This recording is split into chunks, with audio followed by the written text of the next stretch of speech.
Hello दोस्तों, आज की अपनी इस वीडियो में हम आपका स्वागत करते हैं। तो आज की अपनी इस वीडियो में हम डिस्कस करने वाले हैं ट्रेजिक कॉमेडी। प्रीवियस वीडियो में हमने डिस्कस किया है टाइप्स ऑफ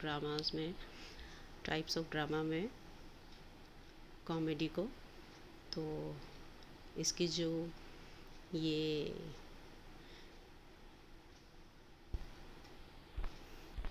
इसकी जो टाइप्स हैं, इसमें आज हम ट्रेजिक कॉमेडी को डिस्कस करेंगे, लाइन बाय लाइन आपको बताएंगे अच्छे से। तो चलिए आज की इस वीडियो को हम अपनी स्टार्ट करते हैं। We have seen that tragedy is a serious play. ये तो हम सभी जानते हैं कि जो एलिमेंट्स होते हैं ट्रेजिडी के वो सीरियस होते हैं, उसमें कोई भी हैप्पी एंडिंग नहीं होती है, खुशियों के पल नहीं होते हैं। तो काफ़ी सीरियस सब्जेक्ट होता है ये। तो उसी में जो है ट्रेजिडी चलती है, ऐसे इसके प्लॉट को कंस्ट्रक्ट किया जाता है। That ends on a sad note, जो कि अंत जो होता है एक सैड होता है, वाइल कॉमेडी एंड्स हैप्पीली। तो वो जो कॉमेडी होती है उसका जो सुखद अंत होता है।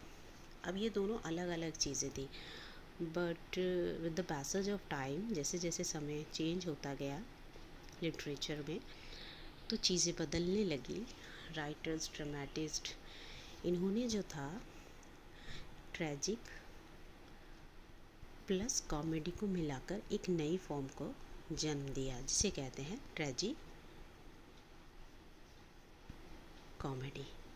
यानी कि इसमें दोनों के एलिमेंट्स को रखा गया, इंक्लूड किया गया, ट्रेजिडी के भी और कॉमेडी के भी। अब ये नहीं रहा कि ये जो प्ले है उसमें सिर्फ जो हमारे ऑडियंस है, व्यूअर्स है, उसके लिए सिर्फ एक सीरियस सब्जेक्ट है। उसमें बीच बीच में कॉमिक रिलीफ देने के लिए क्या किया जाता था, कॉमेडी के जो कैरेक्टर्स हैं उनको इंट्रोड्यूस किया जाता था। बीच बीच में जो था हंसी मजाक चलता रहता था। और एंडिंग जो होती थी इसकी वो कॉमेडी होती, कॉमिक वे में होती थी, यानी कि सुखद अंत रखा जाता था। बहुत से जो हमारे एरिस्टोटल हैं उनको ये जो ट्रेजिक कॉमेडी है उन्होंने कभी इसको अप्रिशिएट नहीं किया। अगर हम बात करें ट्रेजिडी कॉमेडी के जनक की, अगर इस बारे में हम किसी का नाम लेते हैं इंग्लिश लिटरेचर में तो वो आता है प्लॉटस का। तो अगर सवाल ये बने कि लिटरेचर में जो है ट्रेजिक कॉमेडी के जो है फादर वो किसे कहा जाता है और पहला जो प्ले है वो कौन सा है, तो ये है प्लॉटस का। प्लॉटस एक राइटर थे, उनका एम्फीट्रायन था, जो कि 2nd सेंचुरी या 3rd सेंचुरी के बीच में लिखा गया। और फिर धीरे धीरे जो था उन्होंने इसके एलिमेंट्स का जिक्र किया था। ट्रेजी कॉमेडी नाम की ये जो फॉर्म है इसका जिक्र नहीं किया था। ये नहीं था कि ट्रेजी कॉमेडी कम्प्लीटली जो था ऑफिशियली इसको एक नाम दे दिया गया था, वो नहीं था। उन्होंने हाँ इसके एलिमेंट्स के हिसाब से ये जो था एक ट्रेजी और कॉमेडी को मिला के उन्होंने एक प्ले लिखा था, एम्फीट्रायन। उसके बाद धीरे धीरे जो था सबसे ज़्यादा जो था इस पर पकड़ बनाई हमारे ग्रेट शेक्सपियर ने।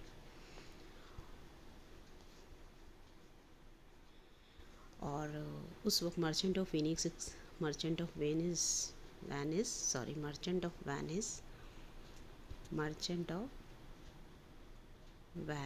जो कि 1605 में लिखा गया था। किसमें लिखा गया था? 1605 में। उन्होंने भी काफ़ी जो है ट्रेजिक कॉमेडी के जो थे एलिमेंट्स उनके हिसाब से काफ़ी प्लेस को इन्वेंट किया, लिखा। और फिर जैकोबियन पीरियड की बात करें, जैकोबियन पीरियड इसमें सबसे ज़्यादा ट्रेजिक कॉमेडी प्लेस पर वर्क किया गया और जॉन फ्लेचर का नाम इसमें सबसे ऊपर आता है, जॉन फ्लेचर। इन्हें इंग्लिश लिटरेचर में याद रखिएगा दोस्तों, इंग्लिश लिटरेचर में ट्रेजिक कॉमेडी का फादर कहा जाता है।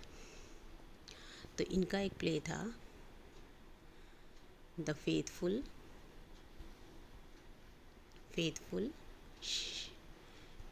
शेफर्डेस, 1609 में आया था ये। तो ये बहुत ज़्यादा फेमस था और ये इसी एलिमेंट से लिखा गया था। इन ट्रेडिशनल ट्रेजेडी, अब जो ट्रेडिशनल ट्रेजेडी होती है, जो ट्रेडिशनल वे में लिखी जाती थी, उसके जो राइटर्स थे were not allowed to bring in any comic action. वो पूरी तरह रूल्स को फॉलो करते थे, तो वो क्या करते थे, कोई भी कॉमिक एक्शन जो है ट्रेजेडी में नहीं रखा जाता था। इन ऑडिपस रेक्स जो कि लिखा था हमारे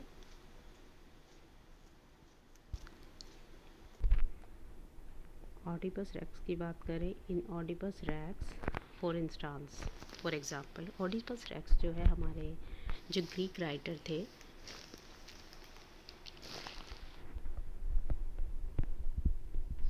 सोफोक्लिस, उन्होंने लिखा था we will observe that the atmosphere is tense from beginning to end. We will observe, वो कह रहे हैं कि हम फॉलो करेंगे जो भी रूल्स हैं, जो भी उसकी नियम है, कायदे हैं ट्रेजेडी लिखने के। तो atmosphere is tense from beginning, tense रहेगी यानी कि सेट रहेगी, टेंशन क्रिएट होती रहेगी from beginning to the end. As time went on, जैसे समय बीता, gradually even from the Elizabethan period, Elizabethan period के समय में ही कॉमिक कैरेक्टर्स वर इंक्लूडेड। जैसे कि हमने आपसे पहले भी डिस्कस किया है कि कॉमिक कैरेक्टर्स को शेक्सपियर ने बहुत ज़्यादा इन एलिमेंट्स को यूज़ किया, तो ट्रेजिक प्लेस में वो उन्होंने इंट्रोड्यूस करना स्टार्ट कर दिया था। किस लिए? कॉमिक रिलीफ के लिए, ताकि लोगों को थोड़ा सा जो है रिलैक्सेशन मिले, रिलीफ मिले सैडनेस से, दुख से, क्योंकि यही ज़िंदगी का हिस्सा है, कभी खुशी होती है, कभी गम। Tragic comedy is a play that mixes both comic and tragic elements. अब ट्रेजिक कॉमेडी, जैसे कि हम पहले भी डिस्कस कर चुके हैं कि दोनों को एलिमेंट्स जो होते हैं कॉमेडी के भी और ट्रेजिडी के भी, दोनों को ही इक्वल प्रोपोर्शन में मिक्स किया जाता है। It therefore elicits both tragic and, दोनों ही जो इमोशंस हैं उनको उभारा जाता है। In these plays the characters take on tragedy with humour. Characters क्या किए जाते हैं ट्रेजेडी के साथ ह्यूमर यानी कि मजाक को भी धीरे धीरे जो है bringing serious situation to happy ending. Serious situations में हैप्पी एंडिंग्स दे दी जाती है, सीरियस सिचुएशन में जोक्स को क्रैक किया जाता है, ह्यूमर्स को लाया जाता है। इस तरीके से हैप्पी एंडिंग ट्रेजिक कॉमेडी में कर दी जाती है। तो आज के लिए इतना ही। आई होप आप अच्छे से इस चीज़ को समझ गए हो कि ट्रेजिक कॉमेडी क्या है, इसके एलिमेंट्स क्या है, इसे कैसे इसकी स्टार्टिंग हुई और कैसे इसको, इसमें किन किन चीज़ों का यूज़ करके इसको बनाया जाता है, एलिमेंट्स क्या हैं और कैसे इसका एंडिंग होती है। तो नेक्स्ट वीडियो में मिलते हैं नेक्स्ट टाइप ऑफ ड्रामा।